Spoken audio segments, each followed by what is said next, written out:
Halo sobat, apa kabar semuanya? Kembali lagi nih bersama admin. Selama bertahun-tahun, dunia memandang industri sawit Indonesia dengan kacamata yang sempit.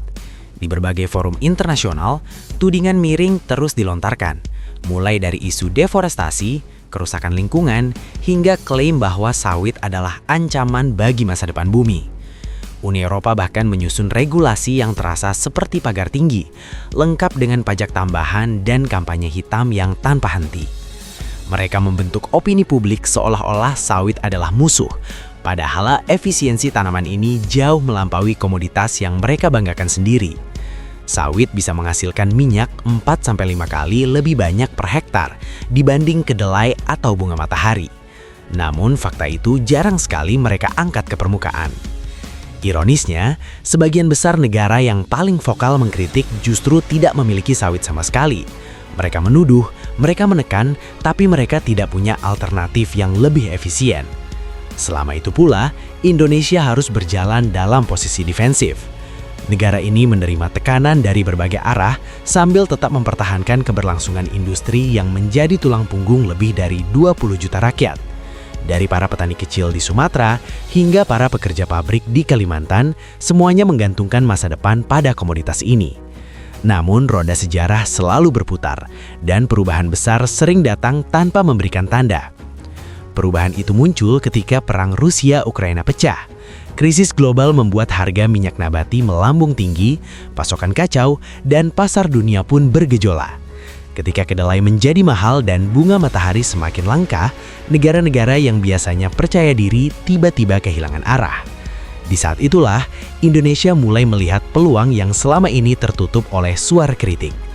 Untuk pertama kalinya dalam waktu yang lama, posisi tawar Indonesia naik drastis. Presiden Prabowo memahami bahwa dalam masa krisis pangan, komoditas tidak lagi soal ekonomi. Itu adalah kekuatan politik. Sawit tidak lagi berdiri sebagai produk ekspor semata, melainkan sebagai aset strategis yang bisa menentukan hubungan antar negara. Dari sinilah strategi baru dimulai, sebuah langkah yang kini dikenal sebagai diplomasi sawit. Diplomasi ini bukan sekedar membuka pasar baru, tetapi membangun kemitraan jangka panjang yang saling menguntungkan. Benua Afrika menjadi tujuan pertama, wilayah yang selama puluhan tahun berada di bawah pengaruh kuat negara-negara barat. Tahun 2025 menjadi titik penting ketika Indonesia membuka jalur ekspor ke 12 negara Afrika sekaligus. Nigeria, Kenya, dan Afrika Selatan langsung menjadi mitra utama yang menandatangani kontrak jangka panjang. Mereka melihat sawit Indonesia bukan hanya sebagai minyak goreng murah, tetapi sebagai solusi nyata bagi ketahanan pangan domestik mereka.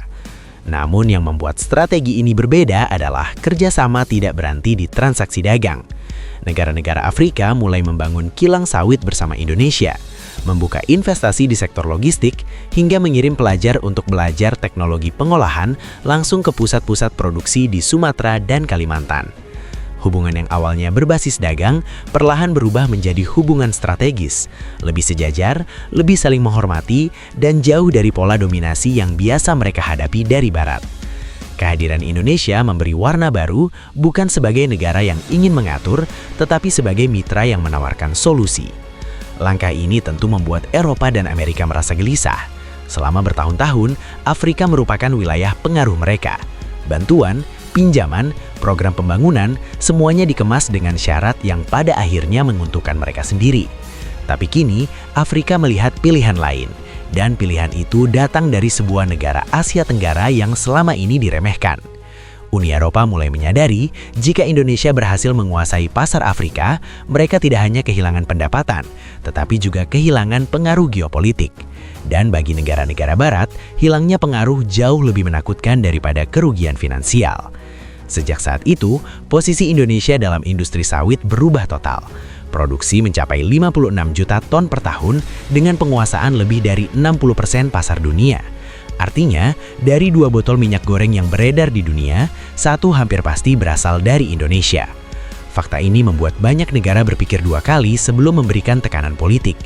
Presiden Prabowo melihat komoditas ini dari kacamata geopolitik, sebagaimana Rusia memanfaatkan gas untuk Eropa, atau bagaimana Tiongkok mengandalkan rare earth sebagai senjata diplomasi. Sawit pun berdiri sebagai instrumen pengaruh yang tak bisa dipandang sebelah mata. Namun diplomasi sawit tidak berhenti hanya pada ekspor. Indonesia mendorong hilirisasi besar-besaran. Biofuel, kosmetik, industri makanan, hingga sektor farmasi mulai memanfaatkan turunan sawit sebagai bahan utama. Nilai tambah meningkat, lapangan kerja tercipta dan ketahanan ekonomi nasional semakin kuat. Ketika sebuah negara mampu mengolah komoditasnya sendiri, guncangan harga global tidak lagi menjadi ancaman besar. Bagi rakyat, kebijakan ini membawa perubahan yang dapat dirasakan langsung. Petani kecil yang dulu sering berada di posisi paling rentan, kini menikmati harga yang lebih stabil. Ekspor meningkat, pendapatan negara naik, dan miliaran keluarga merasakan dampak positifnya. Dari ladang-ladang kecil di desa sampai pabrik besar di kawasan industri, sawit menjadi rantai ekonomi yang menyambungkan berbagai lapisan masyarakat. Citra Indonesia di mata internasional pun berubah. Jika dulu dunia lebih mengenal Indonesia melalui budaya, pariwisata atau rempah-rempah, kini mereka melihat peran Indonesia dalam menjaga stabilitas pangan global. Negara-negara Afrika menyebut Indonesia sebagai mitra yang datang membawa solusi, bukan tuntutan. Beberapa bahkan mengatakan, jika ada Indonesia, menyapa mencari yang lain.